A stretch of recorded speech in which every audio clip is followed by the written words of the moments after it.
convencido mais uma vez de que sou amado por ti. Com seus olhos ainda fechados, meu irmão, convido você a tomar posse desta verdade. Todos os dias o inimigo tenta nos convencer de que não somos amados, de que não somos queridos, de que não somos eleitos por Deus. Essa já é a terceira semana do seminário de vida, e essa dúvida já não pode existir mais no nosso coração. Apesar de todas as nossas dificuldades, Deus nos ama. Você crê nisso, sim ou não? Sim. Então abra os seus olhos, mostre o seu sorriso, mesmo que seja banguela para esse irmão que está do lado. Diga para ele: Jesus te ama. Amém? Vamos dar uma salva de palmas para o nosso Senhor. Queria que você pegasse a sua Bíblia aí na carta de São Paulo aos Romanos, capítulo 5. Nós vamos ler os versículos 18 e 19. Na semana passada tiveram algumas pessoas que nos procuraram porque estavam com dificuldade de procurar na Bíblia. Então eu queria te dar uma sugestão, né? Porque aqui a gente fala capítulo e versículo, mas às vezes você vê na tarefinha escrito daquela maneira ali e não entende o que é. Então as primeiras duas letras é uma sigla do livro. No caso ali, por exemplo, GN é Gênesis. O 3, o primeiro número é sempre o capítulo. Então ali é Gênesis, capítulo 3. Aí tem aqueles dois pontinhos, né? E aí os outros dois números são os versículos. No caso ali, do 9 até o 10. Então hoje você vai pegar aí carta de São Paulo aos Romanos, capítulo 5, versículos 18 e 19. A carta de São Paulo aos Romanos fica no Novo Testamento, é a segunda parte da Bíblia, mais para o final, depois dos Evangelhos. Então vai passar lá o Evangelho de São Marcos, Mateus, Lucas, João, Atos dos Apóstolos, e aí depois ainda tem, aí depois de Atos já é o livro da carta de São Paulo aos Romanos. Então você pega aí carta de São Paulo aos Romanos, capítulo 5, dos versículos 18 e 19. Eu não gosto de falar a página da Bíblia, porque é mais fácil nós aprendermos a procurar pelo capítulo e versículo. Se você está entendendo, balance sua cabeça para saber. Amém. Quem encontrou, levante a sua mão e diga: eu achei. Amém. Enquanto alguns irmãos ainda procuram, eu quero pedir aos servos que estejam atentos aí, que ajudem os irmãos que estão com dificuldade, né? Então, enquanto os irmãos procuram, eu vou me apresentar. Meu nome é Jonas. Eu sou pastor do grupo dos bonitos do seminário, né? Os machos. Nosso grupo só tem homens, graças a Deus. Todos eles homens de Deus, homens muito bons. Eu sou do Ministério de Música, do Ministério da Palavra também, do nosso grupo de oração, que é o grupo de oração Nossa Senhora do Carmo, que acontece aqui na Matriz todas as terças-feiras, às 19h30, logo após a Santa Missa. Então você convida já, aproveito para convidar você que ainda não participa, vem à missa na terça-feira e depois da missa já temos o nosso grupo de oração. Eu sou esposo da Caroline, esta mulher maravilhosa que está aqui. Também é servo do nosso grupo de oração, do Ministério de Dança, do Ministério da Palavra e eventualmente também no Ministério de Música. Sou pai da Esther, que está lá fora com a avó dela, e do Estevão, que está ali no ventre da minha esposa, para nascer por volta de julho. Amém? Todo mundo encontrou? Carta de São Paulo aos Romanos, capítulo 6, versículos 18 e 19. Vamos ler juntos bem alto aí, bem forte, tá bom? 18 e 19, vai lá. Portanto, como pelo pecado de um só, ninguém achou? Capítulo 5, 18 e 19. Eu falei 6, né? Desculpa, falei errado. Capítulo 5, 18 e 19.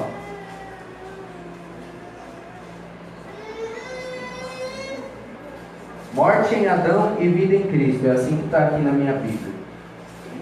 Capítulo 5, versículos 18 e 19.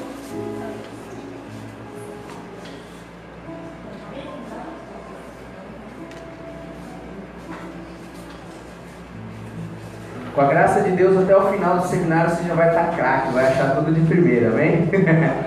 Por isso que é importante fazer as tarefinhas, para nos acostumarmos a folhear a Bíblia.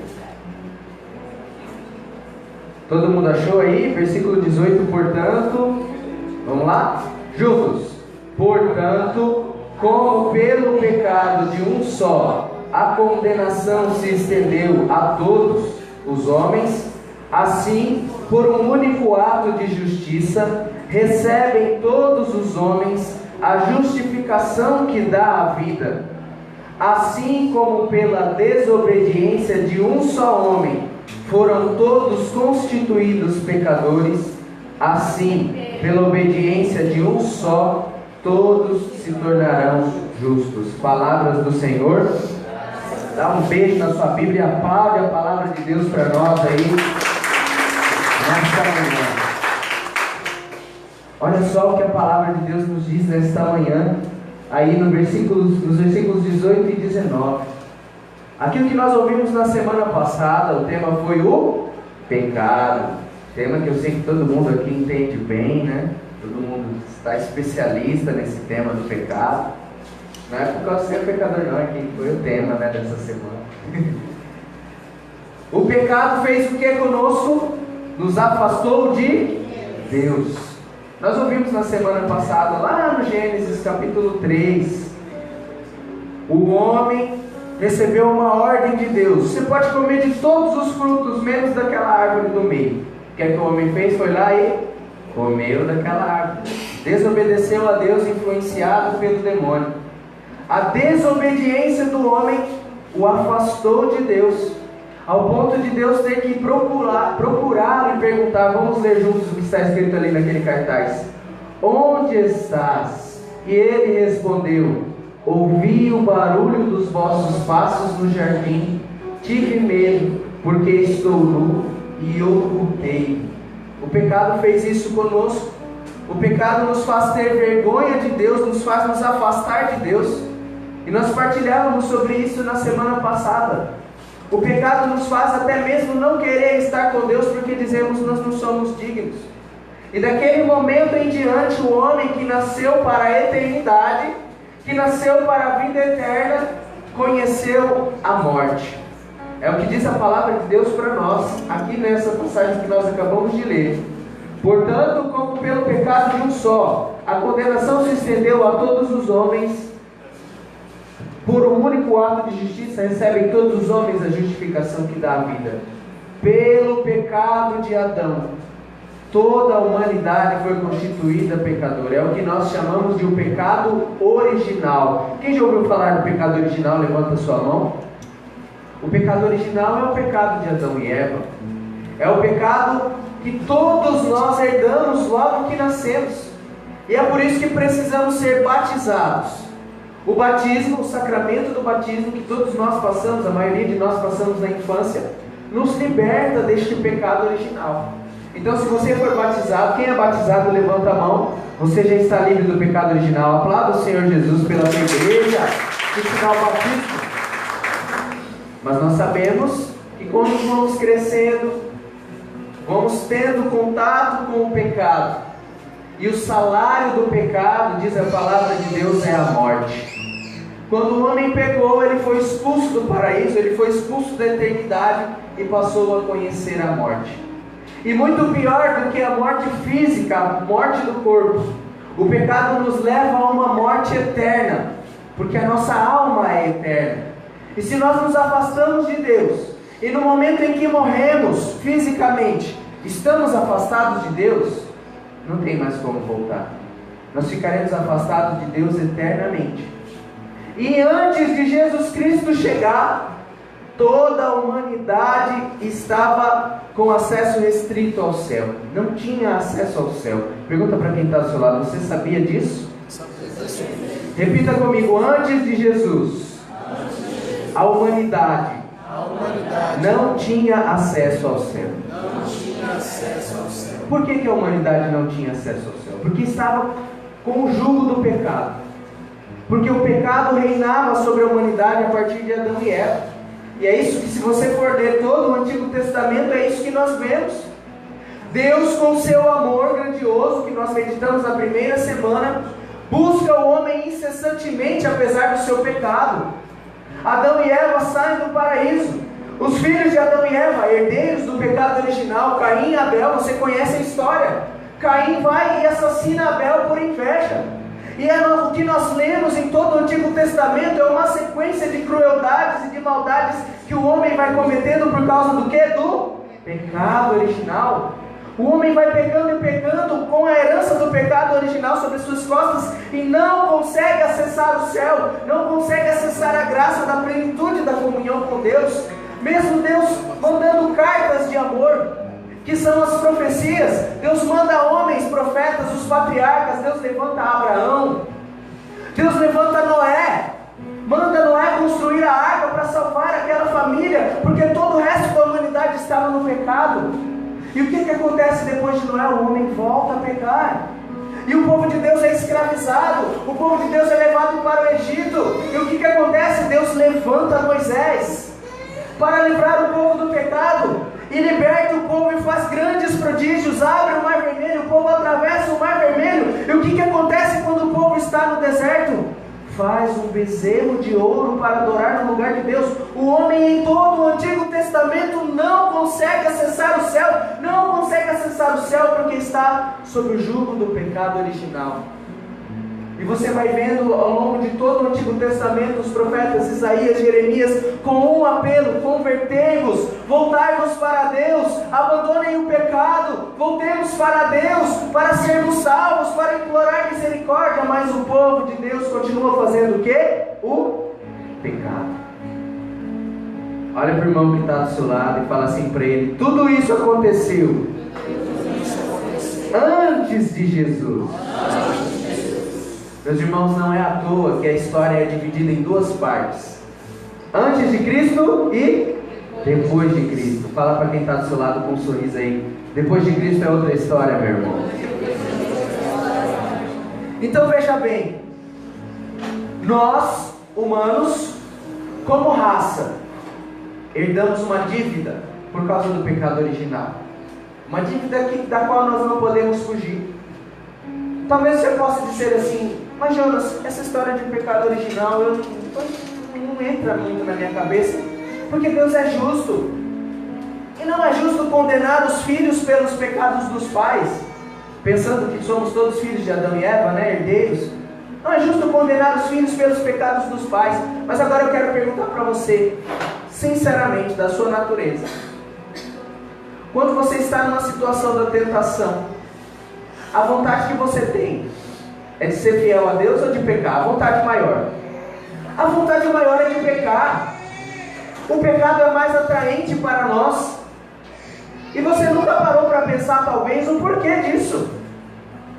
Por que é para nós muito mais fácil pecar do que ser fiel a Deus? Por que para nós é muito mais difícil fazer a vontade de Deus do que ir contra a vontade de Deus? E a resposta é só uma: por causa do pecado original. Nós herdamos essa tendência que chamamos de concupiscência. É uma palavra difícil que quer dizer isso, a tendência para pecar. Você quer ver um exemplo bem simples? A gente tem tendência para pensar sempre o pior.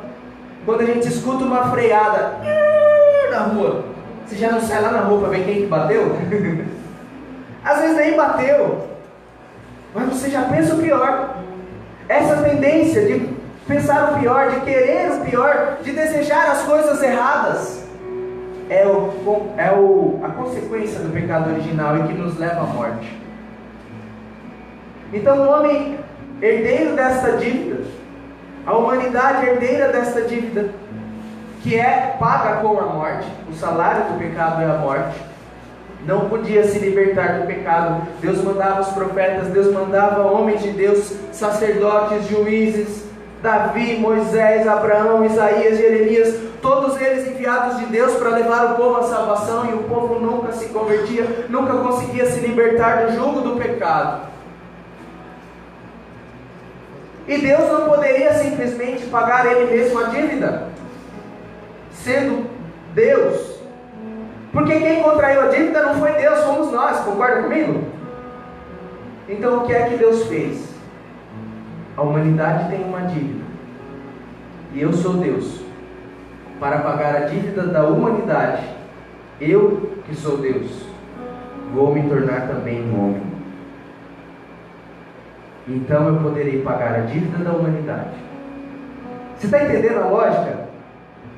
Não foi Deus que contraiu a dívida, não foi Deus que criou o pecado. Deus nos deu a liberdade e nós a usamos mal, e nós trouxemos para o mundo o pecado e a morte. E Deus, para pagar a nossa dívida, se tornou também um homem, para poder pagar o pecado da humanidade. Eu não estou entendendo porque você ainda não aplaudiu o seu Deus. Não entra na nossa cabeça essa lógica. Um Deus que tem nas suas mãos todo o infinito, todo o universo, o Deus criador do céu e da terra, se humilha. Para tornar-se apenas um homem é uma humilhação para Deus. Se humilha. E mais do que se tornar um homem, porque Deus, não sei se você concorda comigo, talvez se eu fosse Deus eu ia ter nascido um príncipe, filho do imperador, do rei, não sei, né? Mas Deus nasceu filho de um carpinteiro e de uma dona de casa, Nossa Senhora e São José. Nasceu pobre numa cidadezinha do interior, Nazaré. Poderia ter nascido, poderia ter vivido, né? Ele nasceu em Belém, mas viveu em Nazaré. Ele poderia ter vivido nos palácios, poderia ter nascido príncipe, mas escolheu nascer pobre. Sabe por quê? Porque ele queria saber, ele queria conhecer tudo o que eu e você vivemos. E a palavra de Deus nos ensina isso. Na carta de São Paulo aos Hebreus. Ele viveu em tudo aquilo que nós vivemos, menos no pecado. Põe a mão no seu coração e diga comigo: agora eu sei, Senhor, que o Senhor conhece todos os meus sofrimentos e as minhas angústias. Porque o Senhor passou pela mesma coisa que eu passo todos os dias. A pobreza, a solidão, a tristeza, a dor, até mesmo a morte dos entes queridos. Tudo que eu passo, o Senhor compreende. Muito obrigado, Jesus. Muito obrigado, Jesus. E assim, meus irmãos, Jesus nasceu sem um berço, sem riqueza nenhuma, para pagar a nossa dívida, para pagar pelos nossos erros. Ele resolveu passar pelas mesmas coisas que nós, menos o pecado. E para mostrar para nós também que este homem, Jesus, é o novo Adão. Este homem, Jesus, é o homem que eu e você devemos ter como espelho. Não mais Adão, que é desobediente, mas Jesus, que é obediente. Como diz a palavra que nós acabamos de ler: pela obediência de um só, pela desobediência de um só entrou o pecado e a morte no mundo. Pela obediência de um só também entrou a salvação no mundo. Jesus foi crescendo desta maneira. A palavra de Deus não conta muita coisa sobre a infância de Jesus, exceto que ele era submisso aos seus pais. E se você for olhar nos evangelhos, tudo que é contado sobre a vida de Jesus é a partir da sua vida pública, que nós sabemos pela história, pelos estudos, que foi a partir dos seus 30 anos. O que aconteceu com Jesus até os seus 30 anos? Pergunta para quem está ao seu lado: o que Jesus fez até os 30 anos de idade? Fala para ele assim: a mesma coisa que você. Ele viveu. A única coisa que ele não fez, como você e eu, foi pecar. O resto ele fez tudo igual. Jesus era filho de São José, carpinteiro, então nós podemos deduzir que Jesus se tornou também carpinteiro. E com o seu trabalho de carpintaria, Jesus sustentava a sua casa. A Bíblia conta para nós que aos 12 anos Jesus estava no templo estudando com os mestres. Ele também estudou como eu e você. Claro que na época era tudo diferente, mas ele viveu como nós. Nós sabemos hoje que São José era muito mais velho que Nossa Senhora. Era um costume da época o homem sempre ser bem mais velho que a menina casava muito nova. Enquanto Nossa Senhora tinha seus 15, provavelmente São José tinha 28, 30. E era uma coisa muito comum na época. Para nós hoje é estranho, mas era uma coisa muito comum na época. Então São José morreu muito antes da vida pública de Jesus. Eu pergunto para você, quem é que sustentou a casa de Jesus e Nossa Senhora depois que São José morreu? Jesus. Com o quê? Com o trabalho, na carpintaria. Nós costumamos apenas pensar em Jesus nas suas coisas extraordinárias, mas Jesus veio para mostrar para nós que é possível ser um homem e ser de Deus, é possível ser humano e ser santo. E meus irmãos, o mais lindo de tudo, depois mesmo da sua vida pública, vai mostrando a palavra de Deus. Se você for, e eu creio que com esse seminário de vida, você vai ter sede da palavra e vai estudar a vida de Jesus nos evangelhos. Jesus passou por tudo que nós passamos. Existe uma passagem que Jesus chega na praia e pergunta para os discípulos: tem alguma coisa para comer, que eu estou com fome? Jesus teve fome. Tem uma passagem que um grande amigo de Jesus morre, chamado Lázaro.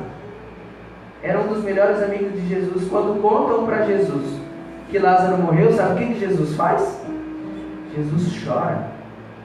Pergunta para quem está do seu lado: você sabia que Jesus também chorou?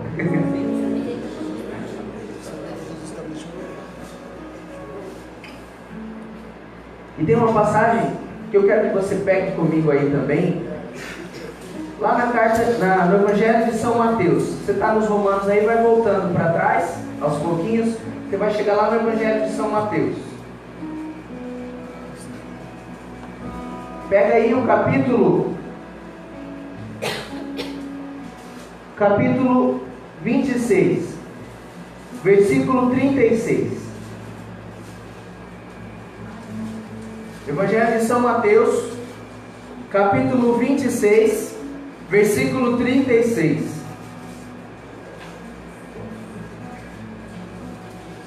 Enquanto você vai procurando, eu vou te contando outras coisas. É 26, capítulo 36, versículo. Essa semana mesmo, ontem eu preguei sobre uma passagem, a multiplicação dos pães. Talvez você já tenha ouvido falar. E é muito engraçado nessa passagem. Ontem eu pregando, na preparação para a pregação, eu estava meditando que eu nunca tinha prestado atenção nisso. Quando você lê lá a passagem da multiplicação dos pães, antes de Jesus encontrar aquelas 5.000 pessoas, e de perguntar para os discípulos quantos pães eles tinham, 5 pães e 2 peixinhos, a palavra de Deus diz assim, que os discípulos tinham acabado de chegar de uma missão, e estavam contando para Jesus o que tinha acontecido. E eles estavam muito cansados. Jesus olha para eles. Olha só como Jesus era exatamente como nós. Jesus olha para os discípulos, os seus amigos, e diz assim: olha, vamos para um lugar deserto descansar. Jesus e os discípulos estavam cansados. Pergunta para quem está ao seu lado: você já sabia que Jesus também cansa? Jesus também cansava. Jesus, homem físico, cansava. E o que aconteceu? A hora que eles saíram para o deserto, a palavra de Deus começa a contar assim, que eram tantas pessoas que vinham até eles, que eles não tinham tempo nem para comer. Ou seja, eles estavam famintos, os discípulos de Jesus, porque eles ficavam atendendo aos doentes, as pessoas que vinham até Jesus, as pessoas que vinham pedir oração, as pessoas que vinham pedir uma orientação, e não tinham tempo sequer de comer. E quando eles saíram para um lugar deserto, para ficar só eles, para comer, para ter um intervalo, vamos dizer assim, chega lá 5.000 pessoas esperando para ouvir a palavra de Deus. E que lindo quando Jesus olha e diz a palavra de Deus que ele se compadece, porque eles eram como ovelhas sem pastor. Jesus começa a falar da palavra de Deus, e os discípulos que já estavam com fome antes, olham para Jesus e falam: Jesus, já está tarde, deixa o povo ir comer. O povo deve estar com fome e não tem nenhuma padaria aqui perto, deixa eles ir para os vilarejos comprar uma comida. E ontem, meditando, eu estava pensando que, na verdade, os discípulos estavam com fome também. Claro que eles não iam falar para Jesus: Jesus, vamos que nós estamos com fome. Mas eles também estavam com fome, já tinha dito a palavra de Deus, eles não tinham tempo para comer. Então eles falaram: Jesus, vamos que nós temos que comer. Diga mais uma vez: Jesus viveu em tudo. Jesus viveu em tudo. O que eu vivo. O que eu vivo. Menos no pecado. Menos no pecado. E olha que linda essa passagem aí, capítulo 26, versículo 36. Vamos ler juntos. Retirou-se Jesus com eles para um lugar chamado Getsêmani e disse-lhes: assentai-vos aqui enquanto eu vou ali orar. E tomando consigo Pedro e os 2 filhos de Zebedeu, começou a entristecer-se e a angustiar-se. O que Jesus começou a sentir? Entristecer-se e... Eu quero que levante a mão só aqui quem já sentiu tristeza e angústia.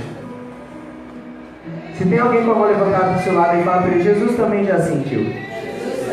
Fala assim, ele te entende, meu irmão. Continua a leitura aí. Versículo 38. Jesus, que já estava triste e angustiado, disse-lhes então: minha alma está triste até a morte. Ficai aqui e vigiai comigo. Uma pausa aqui, ó. Quando a gente está triste e angustiado, o que a gente faz? A gente chora, mas também a gente procura alguém para conversar, sim ou não? Não sei você, mas eu na maioria das vezes procuro. Às vezes é a minha esposa, às vezes é um amigo. Jesus, diz a palavra de Deus, que chamou Pedro e os 2 filhos de Zebedeu, que era Tiago e João. Se você for olhar no Evangelho, Pedro, Tiago e João estavam nos momentos mais importantes. Quando Jesus se transfigura, nesse momento da angústia suprema, podemos dizer sem medo que eram os 3 mais íntimos de Jesus ali, entre os 12. E Jesus chama os 3 melhores amigos, vamos ali comigo. Ele estava triste, ele estava angustiado, então ele queria companhia. E aí, ele diz para eles assim, vamos ler aí, o que ele disse para eles? Minha alma está triste até a morte. Ficai aqui e vigiai comigo. Versículo 39. Adiantou-se um pouco e, prostrando-se com a face por terra, assim rezou: meu Pai, se é possível, afasta de mim este cálice. Todavia, não se faça o que eu quero, mas sim o que tu queres. Palavras da salvação. Uma salva de palmas para a palavra da nossa salvação. Jesus estava triste por quê, irmãos? Porque ele sabia do quê? Sabia que ele ia morrer. Jesus é homem e Deus. É isso que a igreja nos ensina. 100% homem e 100% Deus. É Deus que, vendo a nossa dívida da humanidade, se faz homem para pagar. Ele sabia que ele ia morrer e ele estava triste e angustiado. Então ele reza ao Pai: Pai, se possível, afasta de mim esse cálice. E quando Jesus diz isso, ele quer dizer: Pai, se possível, eu não quero morrer. Alguém aqui já passou por uma situação de morte, de quase morrer? Levanta a mão se alguém já sofreu algum acidente ou alguma doença. Quem já passou por isso sabe a sensação terrível que é de quase morrer. Era isso que Jesus estava sentindo. Mas eu desconfio, irmãos, quando eu leio o Evangelho, que mais do que a tristeza de saber que ia morrer, Jesus estava triste, sabe por quê? Porque ele já enxergava o futuro. Ele já via ali na frente Pedro, que ia traí-lo, Judas, que ia entregá-lo por 30 moedas de prata, os discípulos todos que na hora que os guardas chegaram, sumiram, fugiram. Jesus sabia que ia ficar sozinho. Você quer saber mais do que isso? Jesus já enxergava 2000 anos na frente, que eu e você estaríamos fazendo seminário, que eu e você estaríamos aqui agora, e que mesmo assim, muitas e muitas vezes na nossa vida, nós continuaríamos deixando Jesus sozinho. O pecado nos afasta de... E se nós nos afastamos de Jesus, Jesus está só. Jesus pede para mim e para você o mesmo que ele pedia para os discípulos naquele dia: fica comigo. Mas quando nós pecamos, nós dizemos: não, Senhor, nós não queremos estar contigo. E o medo da morte, e saber que as pessoas por quem ele ia morrer iriam traí-lo, poderia tê-lo feito desistir e desobedecer a ordem do Pai.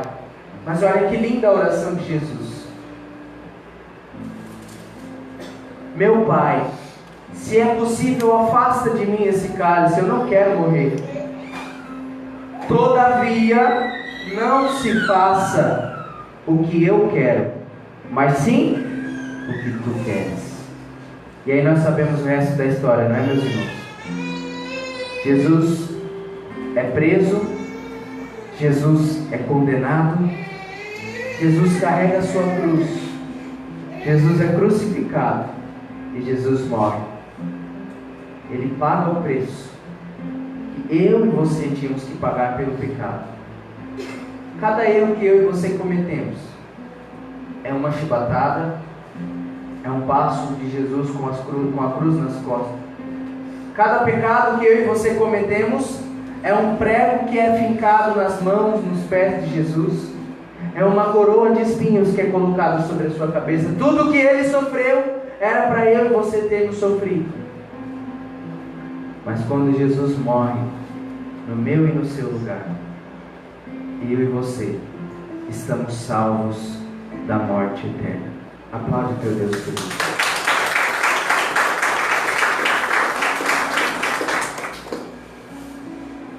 Que bonita essa história, sim ou não? É uma história muito bonita, mas e a minha vida? O que é a salvação? Como é que eu consigo sentir esta salvação, Jesus Salvador, na minha vida de uma maneira prática? Ora, meu irmão, é muito simples. O primeiro passo você já deu, que é se dispor a ouvir esta mensagem. Agora você já sabe. Jesus nasceu, viveu e morreu por um único objetivo: salvar eu e você da morte eterna. E Ele já salvou. No Antigo Testamento matavam-se cordeiros, bois, pombos, tudo isso para expiar os pecados do povo. E São João, quando vê Jesus, São João Batista diz: eis o Cordeiro de Deus. Nós ouvimos isso toda a missa, não é? Cordeiro de Deus, que tirais o pecado do mundo, tende piedade de nós. Cordeiro de Deus, que tirais o pecado do mundo, tende piedade de nós. Cordeiro de Deus, que tirais o pecado do mundo, dai-nos a paz. E aí o padre levanta a Eucaristia e diz: eis o Cordeiro de Deus, eis aquele que tira os nossos pecados e os pecados do mundo. Senhor, eu não sou digno de que entreis em minha morada, mas dizei uma palavra e sereis salvos. E hoje, meu irmão, Jesus diz muito mais que uma palavra. Jesus diz muito mais que 1000 palavras. Você sabe o que é que Jesus faz hoje de novo por você? Em cada Santa Missa, em cada Eucaristia, Ele renova este mistério. Ele sobe na cruz de novo e Ele morre por você de novo. Mas Jonas, eu pecarei de novo amanhã, talvez. Essa semana talvez eu cairei na tentação de novo. Eu ainda sou fraco, meu irmão. Os seus pecados já estão pagos. E só existe uma pessoa que pode fazer com que você não alcance a salvação eterna. Levanta o seu dedo assim e fala assim: essa pessoa. Aponta no seu nariz e fala assim: sou eu. Imagina que eu dei o celular. Levanta aqui, Nilmar, fazendo favor. Massagem palmas para o Nilmar. Eu ganhei esse celular, tá todo quebrado, todo... Meu carro. Não sei. Eu ganhei esse celular. É um iPhone, ó. Tá todo quebrado, é velho, mas é um iPhone. Imagina que eu dou esse iPhone para o Nilmar do presente, né? Aí você dá pra ele quando for aniversário dela. Aí o Nilmar pega o celular. Agora coloca no bolso o celular, Nilmar. Desliga o celular, põe no bolso, senta lá, Nilmar, fazendo favor. Senta lá. E aí eu pego, alguém empresta o celular aí, fazendo favor. Eu pego esse celular e falo: eu dei um celular pro Nilmar, agora eu consigo falar com ele, né? E aí eu ligo: este telefone está fora da área. Eu falei: uai, vamos lá, Nilmar, cadê seu celular? Estou ligando para você, não atende. Aí o Nilmar pega e fala: eu não estou usando não, estou deixando ele lá em casa desligado, porque é um iPhone, né, muito chique, eu fico com medo de roubar, então não estou usando. Quem que adianta o Nilmar ter um celular se ele ficar o dia inteiro desligado? Adianta alguma coisa, sim ou não? Ninguém vai conseguir falar com ele. A mesma coisa acontece com a salvação que Jesus nos dá. Você se pergunta: se Jesus já me salvou, por que eu não sinto? A salvação é um presente dado por Deus a nós. Mas nós precisamos utilizá-la, tomar posse. Nós precisamos pegar a salvação e fazê-la ativa em nossa vida. Agora pergunta para quem está do seu lado: como é que eu ativo a salvação na minha vida? O primeiro passo, como eu disse, você já deu, que é ouvir a mensagem da salvação. O segundo passo você já escutou ontem e vai escutar até o final do seminário: abandonar o quê? O pecado. Você precisa abandonar o pecado. O pecado é o contrário da vontade de Deus. O pecado é afastar-se de Deus. Então não tem como viver a salvação de Deus se você estiver em pecado. E o terceiro e último passo, que é o que nós vamos fazer agora, é clamar o nome santo de Jesus e proclamá-lo como o Senhor da sua vida, e assumir esta salvação, e crer nesta salvação, e acreditar: sim, Jesus já me salvou, eu não sou mais condenado, eu não tenho mais essa dívida, porque houve um Deus que se fez homem e que morreu por mim. Mas ninguém é obrigado a tomar posse dessa salvação. Ninguém é obrigado a viver uma vida de santidade. Ninguém é obrigado a abandonar o pecado. Ninguém é obrigado a fazer a vontade de Deus e viver a salvação. Só faz isso quem quer. E eu convido agora apenas as pessoas que quiserem isso. No fundo do seu coração, para pensar: existe um preço a pagar. Você vai ter que deixar as coisas que são gostosas. O pecado é gostoso, senão ninguém pecava. Você vai ter que deixar muitas coisas gostosas de lado. Mas em compensação você vai receber a salvação e o céu, que é o gozo eterno, que é a eternidade na alegria e na presença de Deus. Se você acha que vale a pena, se você quer isso, eu convido você a ficar de pé agora. E eu quero que, para começar este momento de oração, antes de nós proclamarmos a salvação que Jesus já fez, antes de nós decretarmos em nossa vida que nós não somos mais condenados pelo pecado, eu quero que você agora se apaixone por Jesus, para que no seu coração brote um desejo sincero de ativar a salvação que Ele te deu. Feche seus olhos um instante e imagine agora. Imagine agora que você está no lugar de Jesus ali no Getsemane. Essa passagem que nós acabamos de ler. Jesus está triste. Imagine que você está no lugar de Jesus e que você sabe que daqui a pouco os guardas vão chegar para te prender. E sem ter feito nada de errado, você vai ser açoitado. Você vai carregar uma cruz por uma longa estrada. Você vai ser crucificado e você vai morrer. E o pior, você vai morrer por causa de um monte de gente que não está nem aí para você. Você vai morrer por causa do seu melhor amigo que vai sair correndo. Você vai morrer por causa do seu outro amigo que vai dizer que nem te conhece. Pedro vai te negar 3 vezes. Imagine agora a solidão, o medo da morte que Jesus estava sentindo naquele momento. Ele viveu em tudo o que vivemos, menos o pecado. Mais do que isso, imagine agora que você, sendo Jesus, você também tem em suas mãos o poder do céu e da terra. O universo está em suas mãos, porque Jesus é o Filho, mas o Filho está em comunhão com o Pai, Criador de todas as coisas. Então Jesus também tem o poder sobre todo o universo, e que você agora tem que abandonar todo esse poder para deixar. Você tem que deixar os confins do universo. Você tem que deixar a realeza e o poder para ganhar o coração da humanidade que peca, o coração da humanidade que te trai, o coração da humanidade que te abandona. Jesus por muitas vezes se colocou no meu e no seu lugar, meu irmão, e o que Ele fez na cruz foi isso, se colocar no meu e no seu lugar. Então agora, coloque-se no lugar de Jesus e sinta compaixão. Peça perdão ao Senhor pelos seus pecados. Agora veja, imagine que você está de frente com Jesus e vai falando para Ele agora: Jesus, me perdoa porque eu não sabia. Eu não sabia que toda a dor que o Senhor sentiu foi por minha culpa.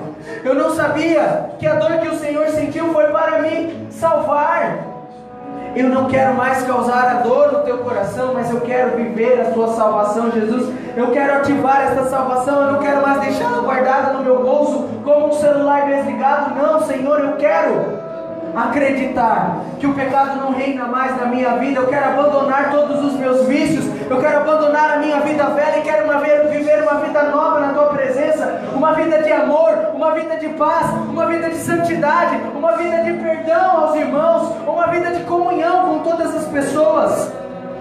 Eu quero, Senhor, a tua salvação na minha vida. Eu não sei o que o Senhor viu em mim, Jesus, porque eu sou miserável, mas eu sei que naquela hora de dor, ali no Getsemane, ali na agonia, angústia suprema, o Senhor pensou em mim. E o Senhor escolheu me salvar e pagar o preço por mim.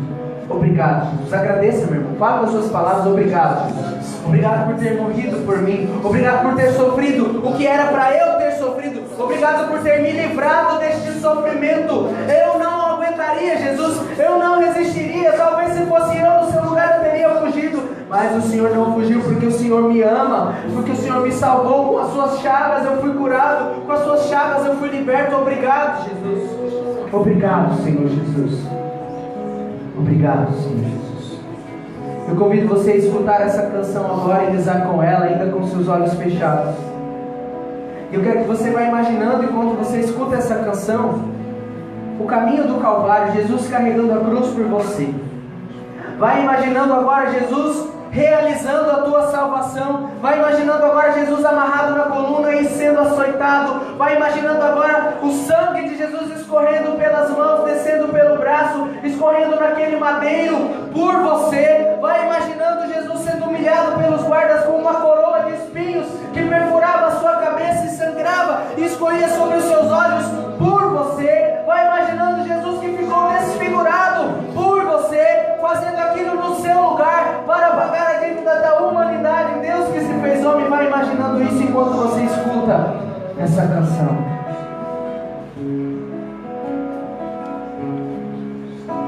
O que ele viu aqui pra trocar os confins do universo por mim, pra tirar dos ombros meus a condenação, colocar sobre os seus.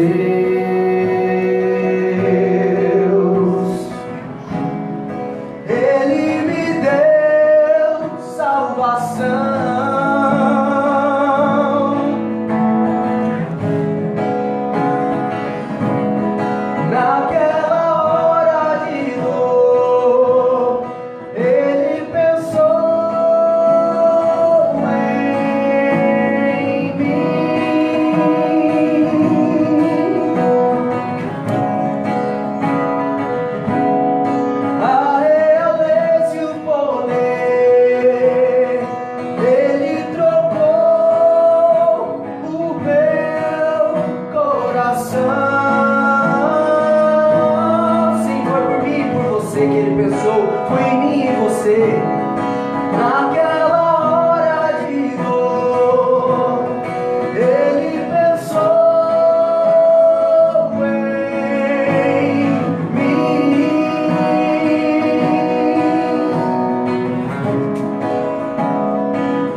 Obrigado, Jesus. Obrigado por ter me salvado, por ter pensado em mim naquela cruz. Obrigado porque o Senhor não olhou as minhas misérias, mas o Senhor pagou, porque me ama.